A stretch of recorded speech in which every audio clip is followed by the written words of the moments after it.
Professor Dhanapalan College of Science and Management, OMR Padur. Admissions open. Apply now.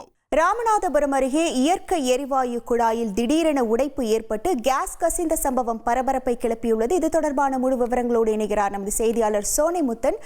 வணக்கம் சோனைமுத்தன். தற்போது இந்த case கசிந்ததுக்கான காரணமாக என்ன சொல்கிறார்கள்? இதனை சரி செய்ய என்ன நடவடிக்கை எடுக்கப்பட்டிருக்கிறது? முழு விவரங்கள்.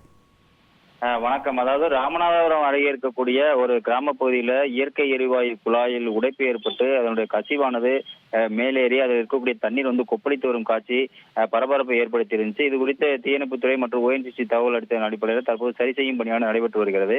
ராமநாதபுரம் மாவட்டத்தில் பல்வேறு இடங்கள்ல ONGC சார்பில் இயற்கை எரிவாயு பூமிக்கடியிலிருந்து சேகரிக்கப்பட்டு குழாய்கள் மூலம் ONGC இயற்கை எரிவாயு சேமிப்பு நிலையத்திற்கு கொண்டு செல்லப்படுகிறது.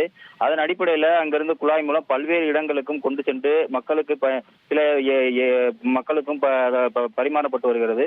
இந்த நிலையில தற்போது ராமநாதபுரம் மாவட்டம் பனைக்குளத்தை அடுத்த சோகையன்தோப்பு பகுதியில மங்கம்மா சாலை அருகே காட்டு பகுதியில சாலை ஓரத்தில் தேங்கி நின்ற மழை நீரில் திடீரென பூமிக்கடியில் இருந்து இயற்கை எரிவாயு குழாயில உடைப்பு ஏற்பட்டதன் காரணமாக அந்த எரிவாயு வெளியேறி தண்ணீரில் கொப்பளித்து வருகிறது. இதனை அறிந்த அந்த பகுதியில் உள்ள கிராம பகுதியில் சேர்ந்த நபர்கள் தீயணைப்புத்துறையினர் மற்றும் ONGC நிறுவனத்திற்கு தகவல் கொடுத்திருக்காங்க. இந்த தகவல் அடிப்படையில் விரைந்து சென்ற தீயணைப்புத்துறையினர் மற்றும் அந்த ONGC அதிகாரிகள் தற்பொழுது அதை அடைக்கும் பணியில ஈடுபட்டு வர்றாங்க.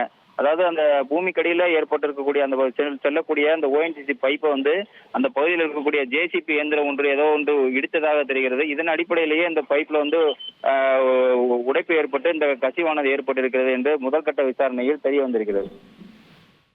உங்கள் விவரங்களுக்கு நன்றி Sonaimuthan. Professor Dhanapalan College of Science and Management, OMR Padur.